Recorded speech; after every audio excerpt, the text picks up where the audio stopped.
Here in the United States, countless publications provoke offense. Like me, the majority of Americans are Christian, and yet we do not ban blasphemy against our most sacred beliefs. As president of our country and commander-in-chief of our military, I accept that people are going to call me awful things every day, and I will always defend their right to do so. It is time to leave the call of violence and the politics of division behind. On so many issues, we face a choice between the promise of the future or the prisons of the past. And we cannot afford to get it wrong. We must seize this moment. And America stands ready to work with all who are willing to embrace a better future. Thank you so much. It is truly a great honor and pleasure to be here. I have to say that there's a particular sense of blessing that seems to rest on this brimming room today, and I'm sure that that's due in part to the wonderful spirit of goodwill, the warm hearts, and the sense of optimism and love of the participants. But Your Holiness, it is undoubtedly a reflection of the blessing that you bring to this capital, and so we are so honored and so grateful to have you here. Speaking for all my USERF colleagues, and I want to recognize my very distinguished colleague, Aziza Al-Hibri, who serves with me on USERF, I am delighted to join members of Congress, His Holiness, and our gracious Ahmadiyya hosts here in our nation's capital. Soon you will hear His Holiness speak about his vision of peace and freedom among peoples and nations. This has been the Ahmadiyya message since its founding in 1889, well over a century ago. Indeed, when it comes to freedom of religion, there is unmistakable evidence that without freedom, there can be no peace. Nations which fail to protect the right to religious freedom fail to achieve peace within their own borders. All too often, they experience hatred and strife, violence and instability. In many of these countries, people have almost no idea what it's like to feel safe, secure, and truly free to live out their beliefs in peace as their conscience leads. Today, nearly 70% of the world's people live in such nations. This includes millions of members of the Ahmadiyya community.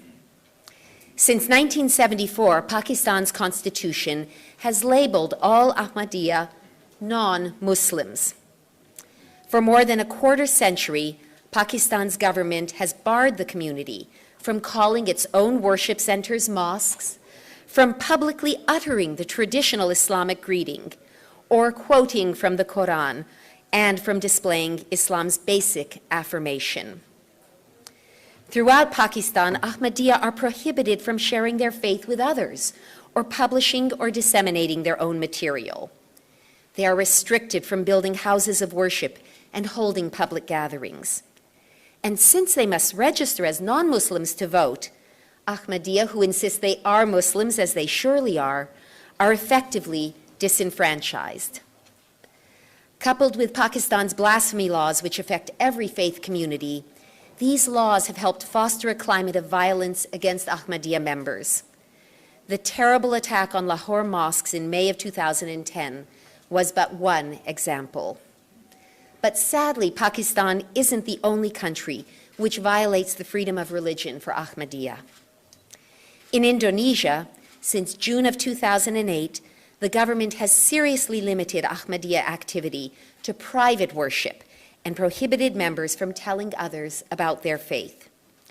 Since that time, at least 50 Ahmadiyya mosques have been vandalized and 36 mosques and meeting places shut down.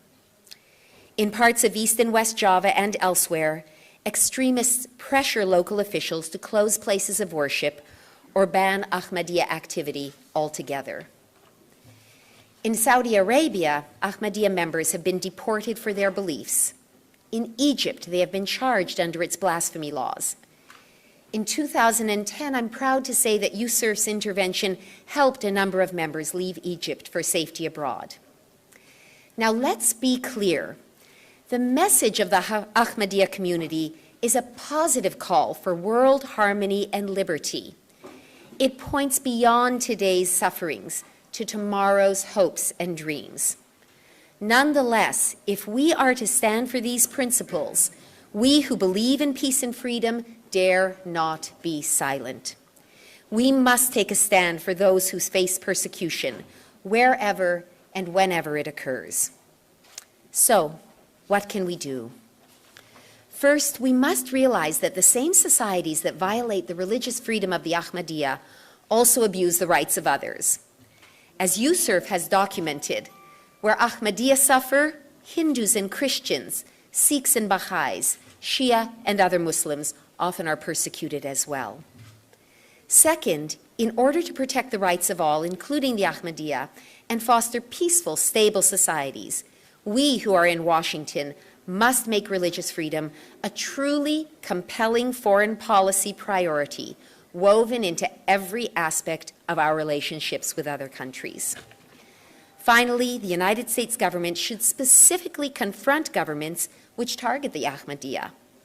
It should urge Pakistan to amend its constitution and rescind all anti-Ahmadiyya laws. It should urge Indonesia to overturn its 2008 decree and all provincial bans against Ahmadiyya religious practice. It should press both governments to investigate acts of violence thoroughly and prosecute perpetrators vigorously. And until Pakistan proves itself to be serious about reform, Yusuf believes that it does qualify as a country of particular concern. Speaking for the U.S. Commission on International Religious Freedom, let me conclude by saying that we will continue to stand for the right of people everywhere to think as they please, believe or not believe as they wish, peacefully practice their beliefs, and express them publicly without fear or intimidation. We are proud to stand with the Ahmadiyya community and proclaim together that these and other freedoms are the birthright of humanity. Thank you so much.